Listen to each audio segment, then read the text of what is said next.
Hello, everybody. Thank you for joining us on another Htownrundown Houston Rockets basketball podcast. I got a lot of stuff to talk about today with my guys here. I got my usual hosts here as well. So let's do what we do best and jump right to the intro.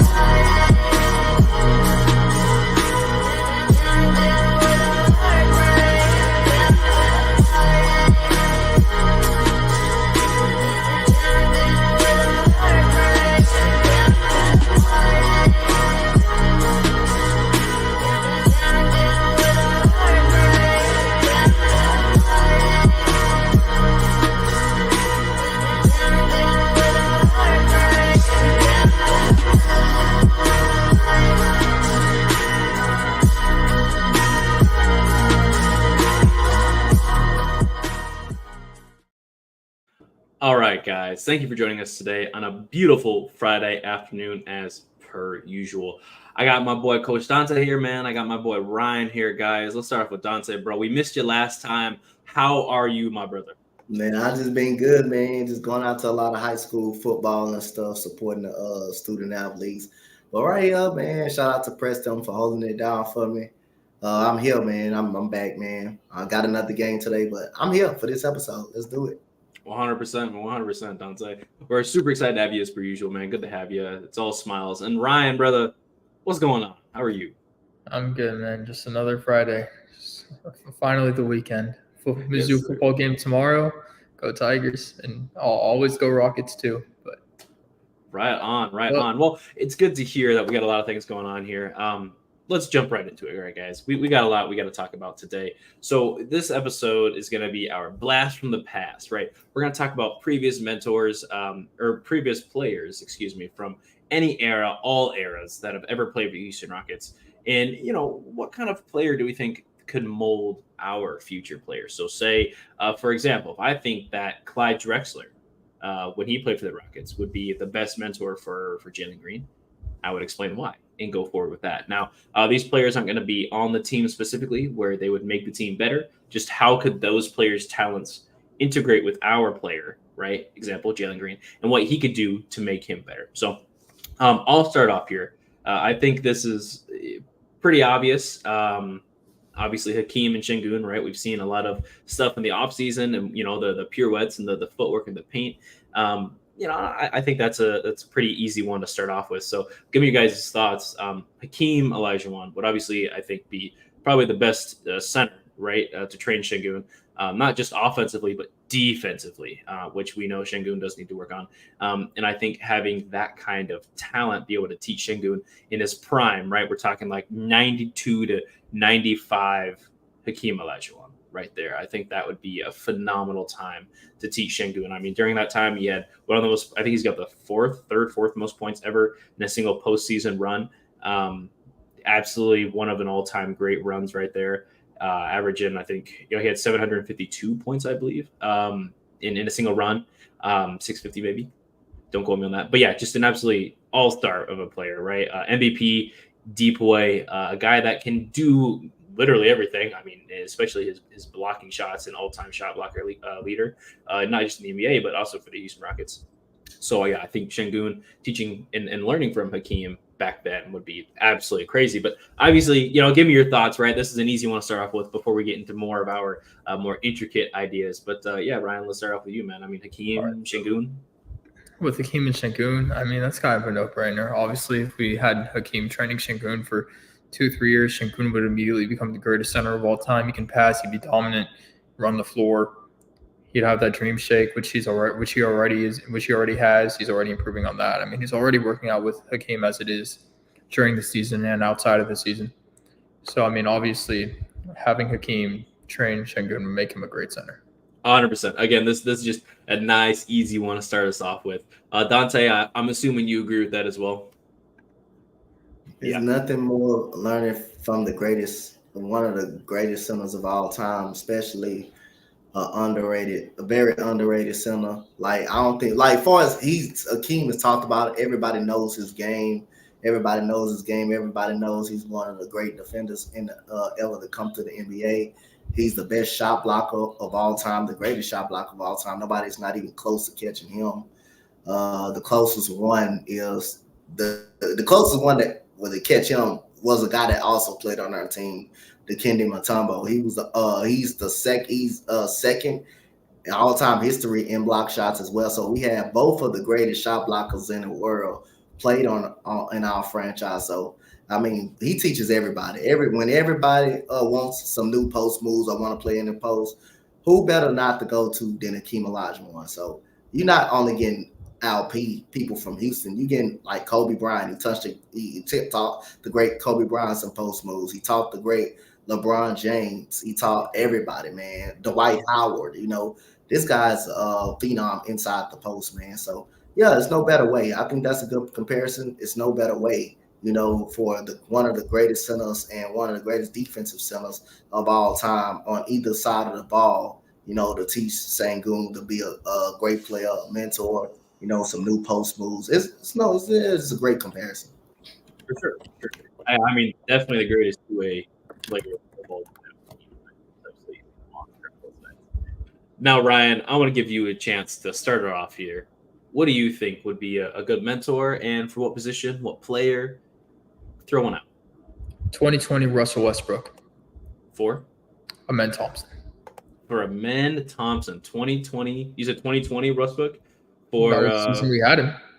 Yeah, you're absolutely right. That was a fantastic year. Tell me why. Give us what's your argument? I mean, obviously they're kind of the same player. They can't really shoot well, but they're both very aggressive. Both run the floor really well. Both very, very, very fast. Both very agile. Even though Russell Westbrook is actually not a bit, but a lot shorter than Amen Thompson. They both have the exact same play style. They're both aggressive. Amen Thompson could definitely be a triple-double machine. His last game of the season, he had a triple-double, and I think that's just a flash of what we're going to see from him going into the future. And Amen Thompson has all those same skills that Russell Westbrook has. Russell Westbrook was Amen Thompson is a 6'8" version of the 6'3" Russell Westbrook. I was about to say that Russell Westbrook is just Amen Thompson, but yeah, okay, that's a fantastic comparison, right? I think a few people have made that like between like Russ and Amen, and I think that's very apparent, right? I mean, having a guy that is a slasher, being able to, like a slashing playmaker, if you will, being able to teach your other slashing playmaker would be phenomenal, right? Especially with the men's ability to play in the dunker spot, which I think is pretty unique, being that 6'7", 6'8" point guard. As we saw over the offseason, people are saying that Amen grew. He's stronger and faster than ever. 6'8" now, apparently? Apparently? Bro, what a weep. Look, it's hard to tell through the pictures if he's gotten taller, but that boy or that man has definitely become a lot more muscular. He is built now. Yeah, he got that muscle for sure. And that's going to be something that's going to be talked about and seen throughout the whole season, I think anyway. But yeah, Russ is a fantastic comparison right there. Dante, man, what you got for us? Ryan saying Russell Westbrook for Amen. Go ahead and give me your thoughts on that, and then give me another player and mentor. It can be anybody that played for Houston, right? Yeah, anybody that played for Houston, as long as you've got the year they played in Houston.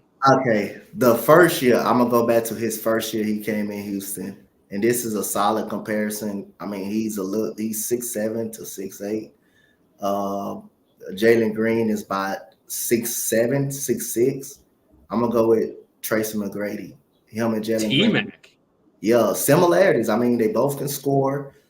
Tracy McGrady came to be an all-star, also averaged about 5 assists a game. You saw what Jalen Green passing ability can be like when he does pass the ball. You've seen the instant scoring on the offensive side. The only thing I think Jalen Green's got to do is shoot more efficiently. But Tracy McGrady, I mean, can be a great mentor at this point of time to Jalen Green, teaching them that killer instinct that he needs to have. Jalen Green showed a lot of it, during the Oklahoma City game, during the, Memphis game, pretty much down the stretch, he showed a lot of that killer instinct that he needed to do. I think that's a great comparison. I think if everything breaks right for Jalen Green, he can be an all-star. He can be an all-star just like Tracy McGrady. And we don't know how about MVPs. We don't know about that. but he has an opportunity to. We seen the scoring potential. We know the guy can score. Just want him to do it more efficiently. So I think that could be a great comparison right there. I mean, he's 6'6", he's 6'6", 6'7", so he's got the height. He can jump out the gym just like Tracy McGrady had. Tracy McGrady had a lot more in the post, though. He did have a lot more in the post. But I think they share the same similarities, though. Explosive, can jump, can finish above the rim a lot. I mean, same similarities, basically. That's phenomenal. I wasn't going there. I was actually going to go with Clyde Drexler for Jalen Green, but let's stay on T-Mac here. I'm very interested. I mean, T-Mac would be able to teach him a lot, right? From the post moves, post work, the rebounds, and even the ability to defend, right? I mean, Kobe was like, "Yo, like T-Mac is me, just 6'8". Kobe said that, right? That means a lot coming from an all-time great like that. I think T-Mac is a phenomenal comparison there. Ryan, you got thoughts on that? On T-Mac? Yeah, man. T-Mac and Green. Yeah, I mean, I think obviously T-Mac's a legend. Clyde Drexler also a legend. I think both players, different play styles. T-Mac was 13 and 30. Clyde Drexler was I'm gonna push the pace, go dunk the ball type of player. But I think both of their games resemble Jalen Green's game perfectly. I think Jalen Green's game is actually mix of both of their games, and I think having both of them train him would be fantastic. But yeah, I mean, having Tracy McGrady train Jalen Green would be phenomenal. Yeah, yeah, like I was saying about Drexler, dude. I mean, like you said, just the ability to push. He was a slasher.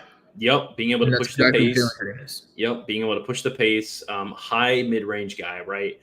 The only one that, like, I'm not saying matched, but was like in the finals was like someone that was given Jordan buckets, averaged like 25, 26 in that playoff series in 92 against Jordan and his Bulls, right? I think that means a lot, especially, not a lot of people talk about the Glide.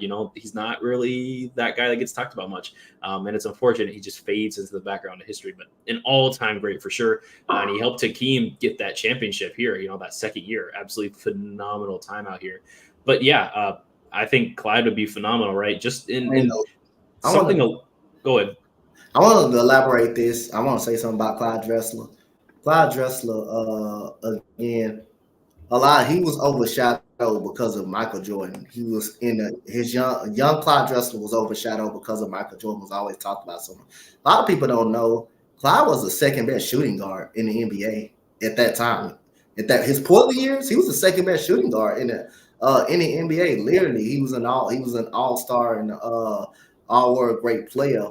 Led it Portland to the NBA Finals. I mean, then Clyde Drexler wasn't no slouch. He had a decent mid-range, nice little mid-range game.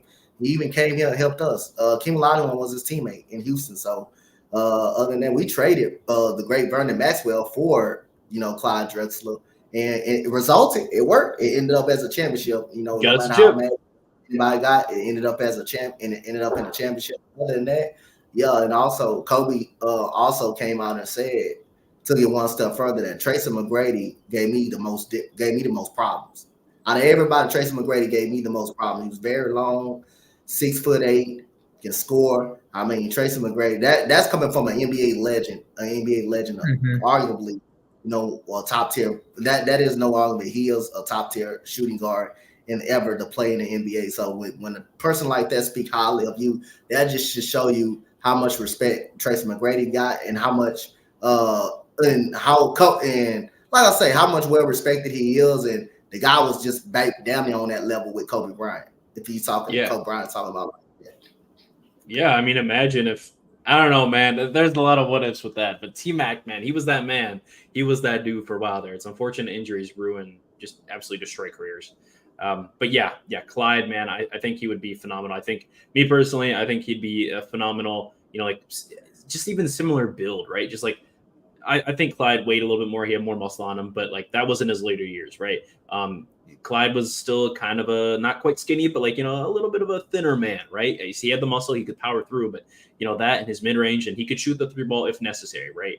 And I'm not saying that Jalen, in today's league, right, we need Jalen to be a little bit more, we need him to shoot the three ball, not when necessary. We need him to shoot the three ball, right? So that would be the key difference there. But yeah, I think Clyde would be phenomenal. But fantastic breakdown, Dante. All right, Ryan, your turn, man. What you got for us? Eric Gordon for Reed Shepherd. I'm going 6 men of the year, Eric Gordon. Eric Gordon for Shepherd. Okay, that's interesting. And the reason I'm saying this is because, I mean, if we look at Eric Gordon with the Rockets, I mean, a lot of his play with us, yeah, he became a slasher towards the end of his time with us, but that's because he had to. When we had James Harden and Clint Capella and Chris Paul, and we were going to the Western Conference Finals every year, or almost every year at least, Eric Gordon was a key player for us coming off the bench, sometimes even starting with that three ball. He was a three-point contest winner. What was it, 2018 maybe? 16, 17, 18, something like that. Something like that. 2017, I think, is when it was. Mm-hmm. And I think a lot of his game was just catch and shoot three-pointers. That's what we saw a lot with him. At least that's what I saw a lot with him when I was watching. And I think that's what we've seen with Reed Sheppard so far, whether it's throughout his college career when he does have his occasional slashes like Eric Gordon, but his priority game is shooting that three ball. And I think that Eric Gordon can really help Reed Sheppard be consistent knocking down those threes when it comes down to being clutch, when he absolutely has to. That's not a bad thing. That's not terrible. I like the Eric Gordon comparison. I want to disagree because I think Chris Paul would be better. 2017 Chris Paul. All right, so now we can get into it a little bit. Yeah. So I think, Chris Paul. But the thing is, Chris Paul has always been very point guard minded. He's always been, I'm going to get the ball, I'm going to pass, I'm going to run the point guard role. He is a true point guard. Reed Sheppard is not he is a shooting guard. He is I'm going to catch and shoot the ball. If I get the ball and have an opportunity to slash, I'm going to do that. And that is exactly the same role that Eric Gordon ran with us. For sure. And that's a fantastic point, right? Because at the end of the day, like, Reed does have a lot of two tendencies. My argument is making Reed a combo guard, right? Kind of like James Harden, right? Someone who can play make at an ultimate elite level, like a point guard, but scores first, right? I see so I think having Chris Paul, and then my other argument is the size, right? Reed is a 6'3" guy who's gonna play probably some two. Reed right, ain't 6'3", bro. He's like 6 foot. Yeah, literally, right. Eric Gordon was 6'3". Right. And with Reed being one of those shorter guards, right, just in general, like an OG point guard, a shorter guard, Chris Paul is exactly the same height, right? You know, that 6 foot guy, right? Being able to show him the hands, kind of like what Fred VanVleet is doing, right? The ability to get down low, use your center of gravity to defend players, body up players, right? And in Eric Gordon's defense, he did guard up too. You know, he played the 3 at 6'3", right? That was something we really did at small ball. But and I'm just gonna add on to what you're saying. On previous podcasts we have had, it was like right after we drafted Reed, or even right before, I did say Chris Paul would be great, because imagine we had Chris Paul teaching Reed Sheppard how to just run around the free throw line and get to his spot. Get to that mid-range, that little elbow jumper. Mm-hmm. Yeah, so I think there's obviously both sides that I think both players could be great.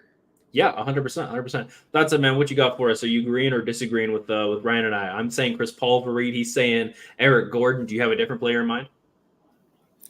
I think Chris Paul emulates Reed a lot, and it showed in the summer league. That mid-range jump shot, once he step in that, man, that's automatic. The defense, I mean, of course he's undersized a little bit at 6'2". Chris Paul was at 6'1". Chris Paul was at 6'1", as 6'1", and was able to be a great defender. He was I believe Chris Paul been on some all defensive teams, if I'm not mistaken. He has. So that, and then he's a very good passer. I know he turned the ball over a lot in summer league. That because he had to do a lot, and our team was stinky in summer league. That's just the reason why he turned the ball over so much. But other than that, he emulates a lot in Chris Paul. I can see everyone because of the shooting, but Chris Paul, man, that mid-range jump shot that Reed Sheppard was taking and making him money, and him to be able to hide around the screens and stuff, step in the passing lanes, and be an athletic. And Chris Paul was athletic in his young career. He was very athletic. He can dunk the ball at a high rate, but Reed, that's a great comparison. I like that comparison.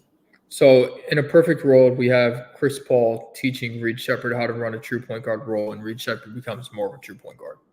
Yeah, I think he could. I think he actually can run the offense. I think with this lineup, with this roster, I think he can run the actual offense. Him being a high IQ basketball player is also something that we haven't even touched upon yet. His basketball IQ, his hands, dude, as a rookie, that's phenomenal. That is, he's got some. He's ahead of the curve, that's for sure.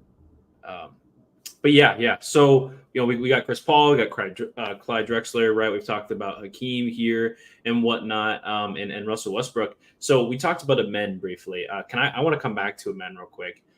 Not necessarily that it would be a 1-to-1 example, but if Amen could get a mid range, right? I think the person you should learn it from, along with the athleticism, would be Stevie Franchise.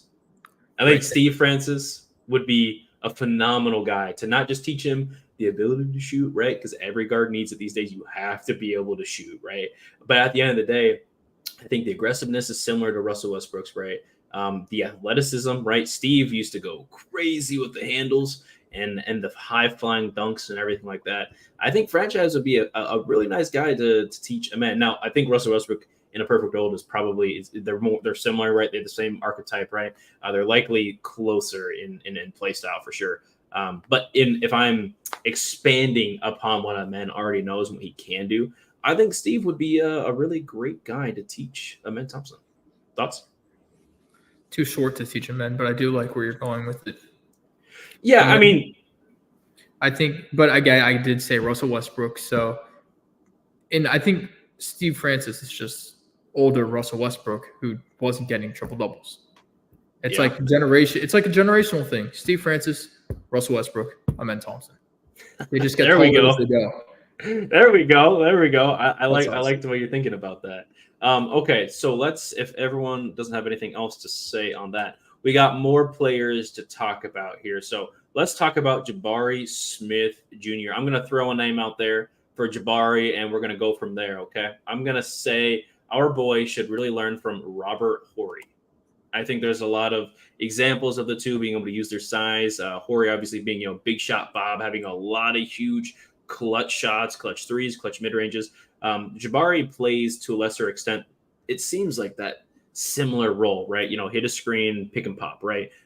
Hit the occasional slash, being able to back people down and use his size in a turnaround fade. I think Jabari learning from Robert Horry would be pretty great for his game. And Robert Horry had a mentality about him that wasn't necessarily super and overly aggressive, but he was aggressive. He wouldn't let anyone, beat him around, right? I like what you're saying. Kind of want to debate again. Not debate, but I have a different take. What about Luis Scola? Luis Scola. Tell me more. What's your idea? Scola, I mean, he was a power forward. Again, I didn't get to watch any of his. I've just seen clips. I wasn't old enough to know what was going on at that time. We sure about that? I was barely alive.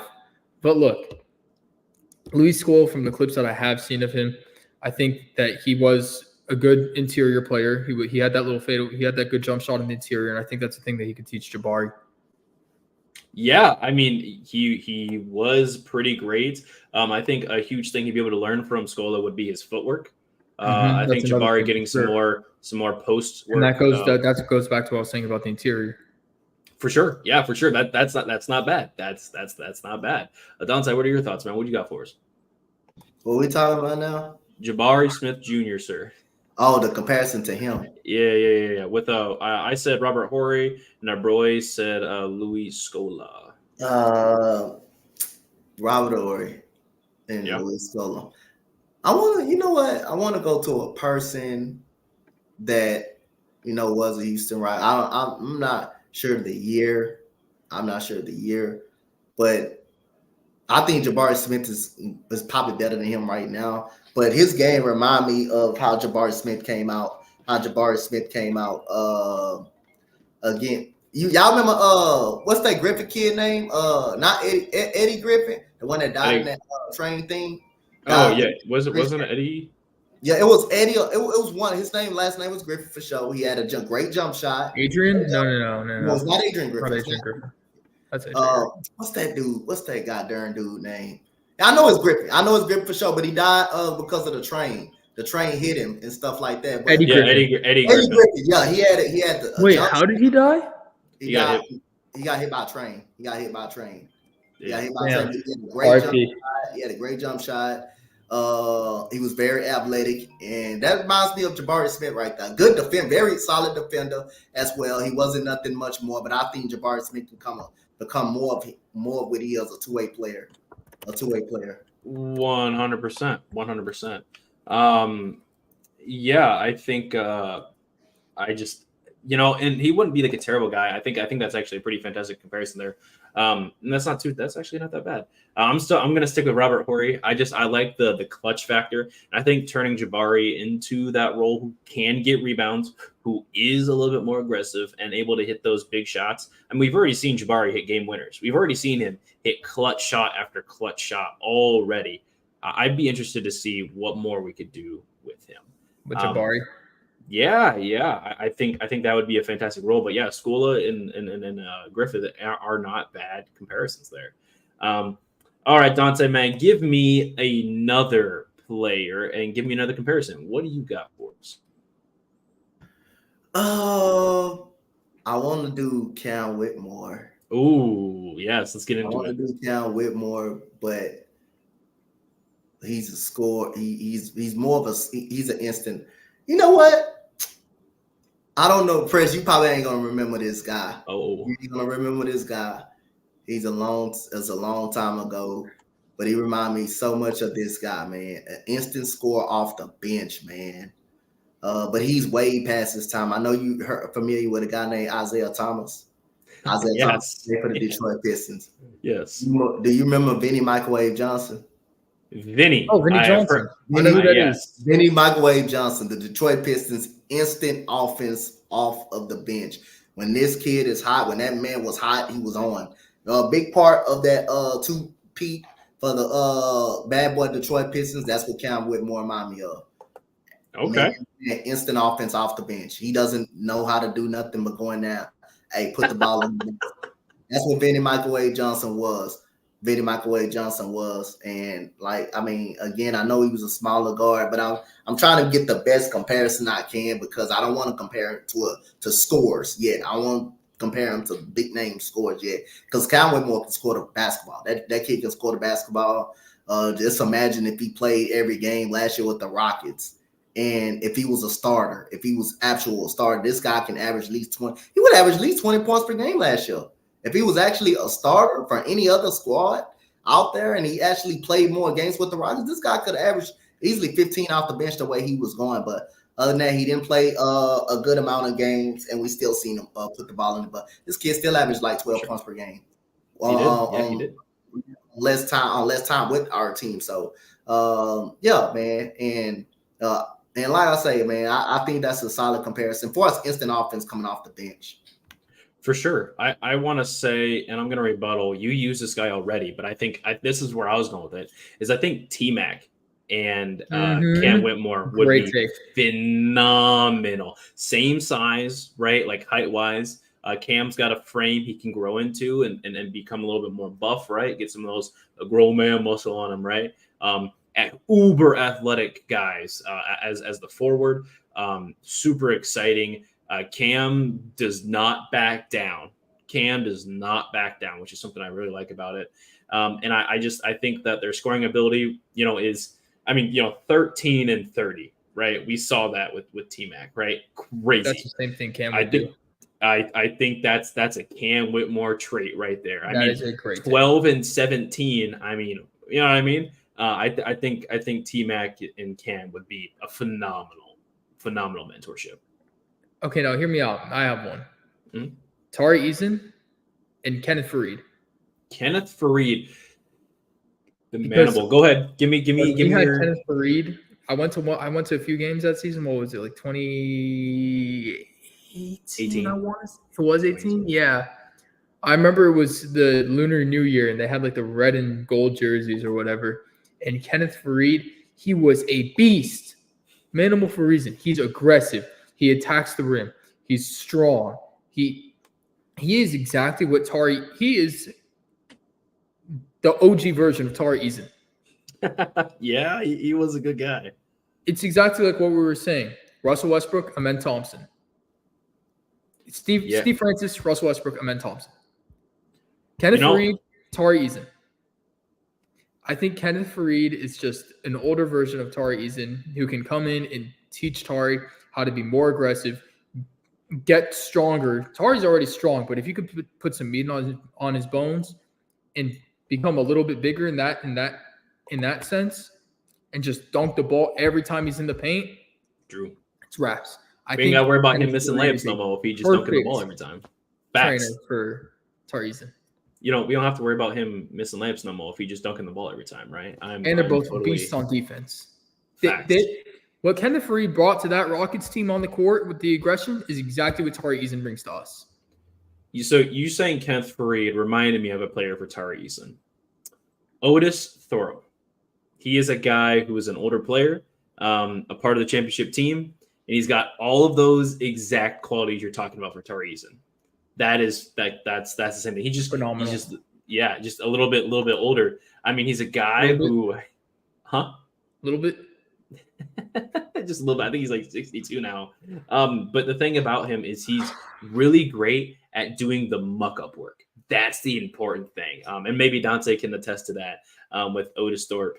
But yeah, I mean, it being a guy who can just get in there and deal with the muck-up, fix some of the issues, and just, get that extra rebound, right? Fight for those rebounds. Fight for some of those other offensive rebounds, right? Just being able to get in there. And muck it up and then thrive in the ability to deal in situations which aren't like maybe the play is broken. Guess who's going to thrive? Tari Eason. Same thing with Thrope. So yeah, Dante, man, we talking about Tari. I said Thrope here. He got Kenneth Faried. What are your thoughts on that? Do you have another comparison maybe? I got another comparison. I don't think Tari Eason the same level as Kenneth Faried. I don't think that's close like that. Kenneth Faried can do nothing but give in it. Like Tari Eason, though, I'm gonna say it's a similarity to his defense and far as rebounding and having energy. But far as Tari Eason, I think a very good mentor will be him and Trevor Ariza. I think far as energy wise, Tari Eason is a little bit better on the energy side, for getting it going every night. Getting a spark, 3-point shooting. Trevor Ariza and Tari Eason is very good at 3-point shooting and spotting up at shoot. That's what Trevor Ariza was. Defending, they both was good. I think Tari Eason may be on the lines of being a better defender than he is, but very much more athletic than Trevor Ariza.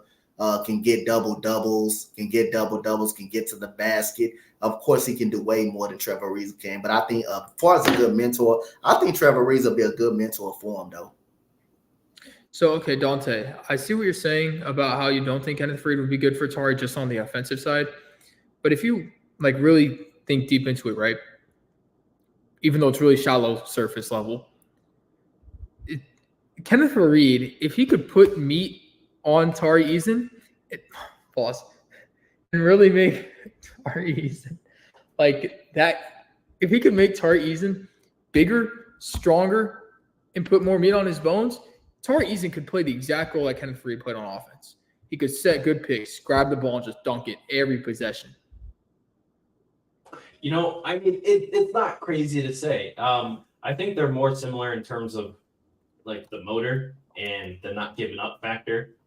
It reminds me of Faried, also Nene. That same I'm getting that rebound. That's about it. I'm not gonna go as far as to say that it's wild, but I don't know. I mean, I like Otis Thorpe. I think he'd be a fantastic guy. But yeah, overall there's a lot of fantastic pieces and players that would make great mentors for our guys. And we had a little disagreement here or there. We had a lot of agreements. But I think at the end of the day, I think that that covers just about the young core there, right? Now, not an all-time great necessarily, but I do want to say if Jabari could learn just one trait from a player, I like Clint Capella, right?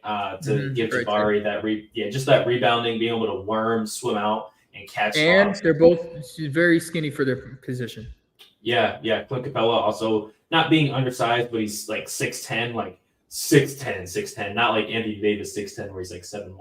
6'10". No, he's 6'10", like what, 230, something like that. Let me see. Yeah, and he a little skinny. But I think that the frame is there. I think Jabari being lengthy and whatnot. I think Clint Capella could teach him a few things too. Again, not that it would be the perfect mentor for him. Oh, so close.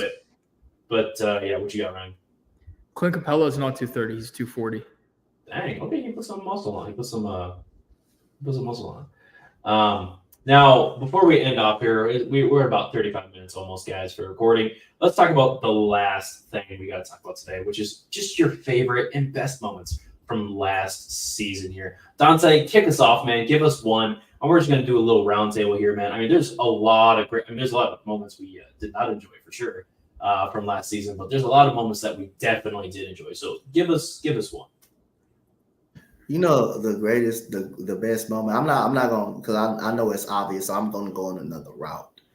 My best moment is definitely when Amen Thompson just straight up dunks it over Murray. Y'all remember that slam dunk that he just made Murray look like he's just so small. And Murray is a hell of a defender, dude. That dude has been a great defender in San Antonio. He's been a great defender.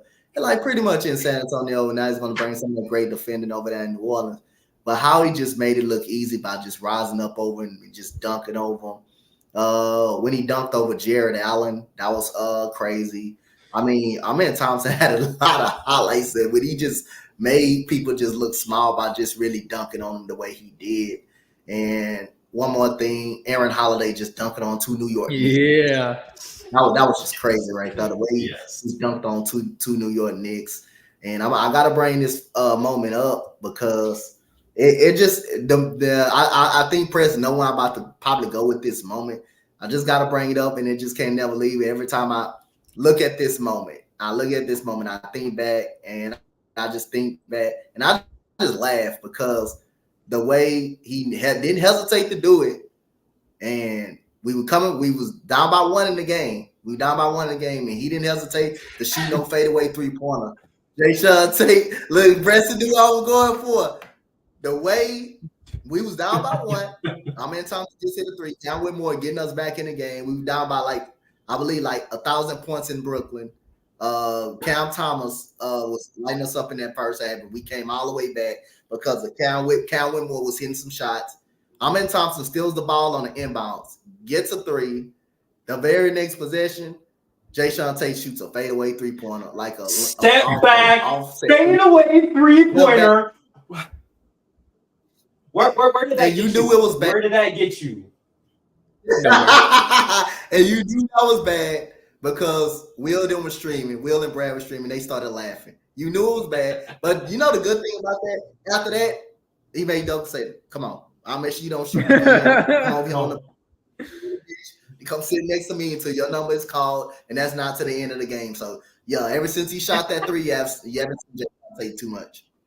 Yeah, man. I mean, Cam Whitmore got almost all his minutes after Jayshawn Tate did that. And honestly, it's a blessing in disguise because, man, Dante, the day that happened, Dante and I got on the podcast to talk about the show. We silenced for a few seconds. We just stared at each other. Like, did we really just witness? like, brother, what's going through your mind right now? This is not your fault. Normal Jayshawn Tate activities. Oh, my. Steven Silas era activities right there, dude. Absolutely phenomenal play. I'm so glad Dante brought that one up. That was a killer. All right, Ryan, man, give us a couple of your favorites or the best plays, moments throughout the entire season last year. All right, so I'll give I have two that have just been circling my brain. So the first one was Jalen Green's crossover against that nobody on the Wizards when he hit the turnaround three. I mean, that's kind of obvious. Yes.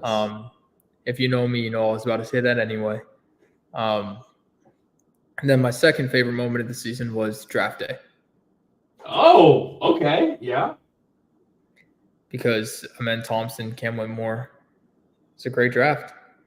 It was. I mean, being able to secure Cam Whitmore. I'll leave it at this. It was a great draft, and then we'll see the history in 20 years. So we'll come back to this clip in the next 10, 15, 20 years. Yeah. Maybe even 5, hopefully. Yeah, hopefully. Bookmark it, guys. At Ryan on RyanIam15 on X or Twitter, whatever you want to call it, and let him know that he's right or wrong. Let us know, guys. Now I got a couple plays. Obviously, I want to say just general Jalen Green dunking. Every time he threw that thing down, like on somebody or like within the vicinity of somebody, it was electric, right? My favorite dunk, I think, was probably where he sunned that Portland Trail Blazers player. That was That Portland Trailblazers player. That was crazy. Was it Simon or something like that? Like, Yeah, no, we don't like the who crazy. Who's that? Yeah, literally. And I don't know. I mean, cookies, the steal, the slam, the dunk. I mean, that was a phenomenal play. And then another moment, I guess, is I'm surprised no one said this yet. Şengün French frying Wimby was absolutely crazy, bro. He turned that boy into French toast. I could not believe when I watched Şengün just destroy Wimby. They still play that on repeat on Twitter all the time, by the way, guys. Please check that play out, man. Şengün dropped career high in points, second high in rebounds, had a few assists, had a couple blocks in that game too, high efficiency. Wimby blocked him like 3 times. Şengün kept coming. He didn't care. He did not care. And then I want to say another moment that we had was Dante already said my Jason Tate moment, so now I got to think of something else. I think another fun moment was Cam Whitmore. There was a game he had like 20 points where he was just scoring and scoring and scoring. We were down and he helped bring us back. That was absolutely that was a phenomenal play. Actually, go ahead. I want to just go off what you're saying about Cam Whitmore. One of my favorite parts of the season was Cam Whitmore versus the Lakers. Yeah. Yes. Cam Whitmore versus the Lakers is like Tim Hardaway Jr. on the Mavericks versus us. Dude, he did not care.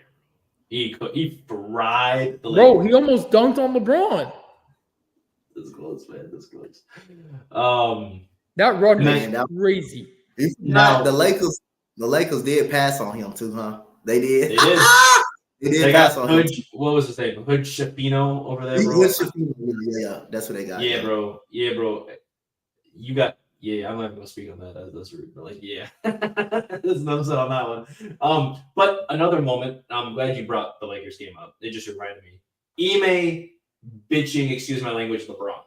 That was phenomenal, dude. That was our turning point. Yeah, dude. He said, LeBron, quit crying. And since then, we were on the heater. Even when Jalen Green wasn't playing well, the team was playing phenomenal for quite a few games. So yeah, I'll definitely say that was a great game. And then I'm surprised you didn't mention this, Brian. Jalen Green's OKC game, obviously phenomenal. 37. I was leaving that for you, Preston. Oh yeah, I bet. Hey, you're a Jalen Green fan. I got to leave one of the moments for the other ones here. Yeah, you're right. Yeah, one of two on all of Houston Twitter apparently. Hey, and Dante. Yeah, Dante like Jalen Green. He respected. You said what? But we talking about how you like Jalen Green. That's all. Oh yeah, I like Jalen Green. I like him. I don't doubt that. I like him. I just want him to play better than the first half. That's all I want him to do. I love him. Are you like Rockets Twitter? Do you like him more than Şengün? A lot more than Şengün? Do I like him a lot more than Şengün? Şengün is all stud. Şengün is all stud. So hey, exactly. Now, we got to admit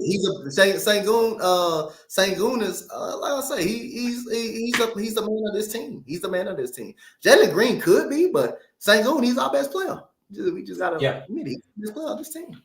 Time will tell. Guys, I think that's all we got for the best moments of the season. We had that was a nice little segment there. Just a lot of moments we got to share. Good games all around and good vibes all around. So hopefully going into this season, we're gonna have a lot more good vibes, a lot more good things happening, and hopefully, according to our guy Binkley, he wrote an article about potentially the Rockets making the playoffs. Go check that out on Sports Illustrated. Very, very, very excited to see what happens with that. But guys, thank you for watching. Thank you for listening as per usual. Be sure to go check out the @Htownrundown on X as well as Instagram. And hopefully you're watching on YouTube right now. We want you to comment down below, letting us know if you agree or disagree with our mentor takes. And then let us know a couple of your favorite moments from last season. We're very interested to see what's going on here. Guys, be sure to plug yourself in. Dante, where can we find you? Man, y'all can find me on IG, Coach Dante 5. Y'all can find me on X. / Twitter at Coach Dante at Coach Dante 31. Y'all can find me everywhere on YouTube at Coach Dante. Y'all can find me here, Htownrundown, right here with my guys, Press and Ryan. Sometimes y'all can find me on the football show as well. And also the Rockets Round Robin. Yes, sir. Yes, sir. Ryan, where can we find you, brother? Y'all can find me at Ryan Diamond 15 on Instagram, at Ryan Diamond 15 on Twitter. And this Tuesday, my first article is going up on Rockets on Sports Illustrated, so you can find me there as well. You can find me on the podcast, Htownrundown. You can find me on Rockets Round Robin as well. Right on, guys. A little bit of tongue twister. Congratulations again, Ryan, on the Sports Illustrated stuff, man. It's gonna be so fantastic. Thank you, I appreciate it. Absolutely. And then be sure to check out the Rockets. We're gonna try and debunk the Jalen Green to Milwaukee for Robin Lopez rumors. Jeez, that's the disgusting rumor. I'll think of something else. Yeah, anything else I think might be better than that article. But yeah, guys, thank you for watching. Thanks for listening. And then be sure to tune in on Sunday for the Rockets Htownrundown. We're doing an episode at 1:30. So be sure to tune in. Just pop in, say hi, what's up? We got a lot of things we're going to talk about over there. Be sure to follow me, your main host, Script2Ps_GAWD on the X app. Thank you guys for watching. Thank you for listening. That's all we got.